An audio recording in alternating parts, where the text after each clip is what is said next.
The final edition of 2023 of Todd's Odds, brought to you by FanDuel with our friend Todd Fuhrman, our sports betting expert. And Todd, normally at this time of year we talk a lot of football with you, but I actually want to start with a hockey question, specifically a Norris Trophy question. It seems destined to be a two-horse race this season. Quinn, Hughes, Cale, Makar, neck and neck in points, neck and neck in odds at FanDuel. Who are you backing as the best defenseman in the NHL this year?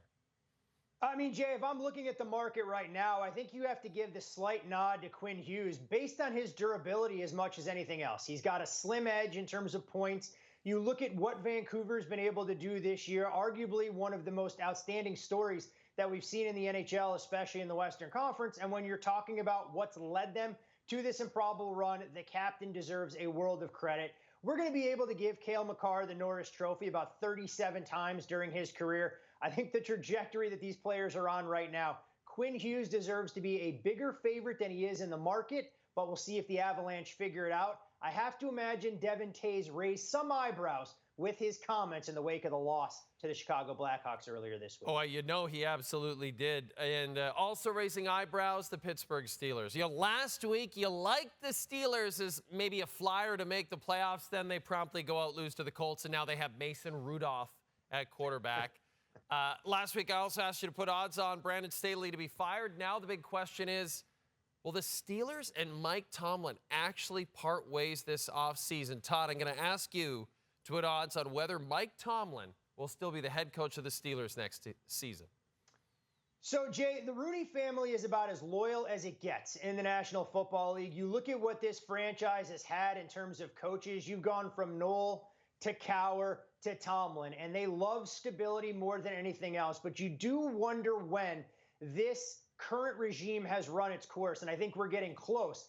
All that being said, I still have to make Tomlin a favorite to remain with the Steelers until proven otherwise, but I'd make him a short favorite, somewhere in that $1.50 to $1.60 range, nowhere close to the odds we set last week with Brandon Staley getting fired. We knew it was a formality. I just wasn't sure how quickly it was going to materialize, and the next day, apparently I didn't give the Spanos family enough credit for wanting to shake things up in the wake of that 63-21 loss. We'll see if the Steelers can regroup a little bit this weekend, though. We know they typically thrive as a short underdog, and Jay, it's the Christmas season. So if you're going to back somebody, it may as well be a quarterback with the last name Rudolph. Well said, my friend. And once again, we remind everyone the San Francisco 49ers, heavy favorites to win the Super Bowl. Todd, we ask you every week to eliminate a team or teams from Super Bowl contention until you finally decide on your Super Bowl pick. So who gets the axe this week? I mean, I was real close, Jay, honestly, to eliminating an entire division in the NFC South, given what I've seen from the Tampa Bay Buccaneers, the Carolina Panthers, the New Orleans Saints, and the Atlanta Falcons. But I think I'm ready to eulogize Atlanta.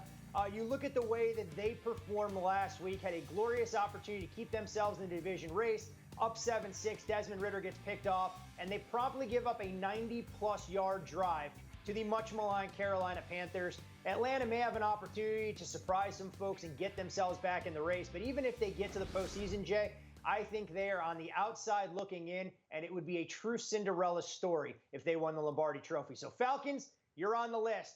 No Super Bowl championship for you this February in Vegas. And since it's our last chat before the new year, you know, because you're a huge hockey fan, that Canada's favorite holiday pastime is the World Junior Hockey Championship. You can see the whole tournament right here on TSN. Todd, do you have a World Junior pick for us? I mean, look, Jay, we have to break up the Canadian dominance down south, don't we? So we look at the rosters, and if Canada had their full complement of players that were age eligible, look, they would be an overwhelming favorite. But fortunately for the red, white, and blue, a lot of those Canadians are honing their craft in the National Hockey League right now. Even if the Boston Bruins decided Matthew Poitras could come down and give them a little bit more depth at the center position.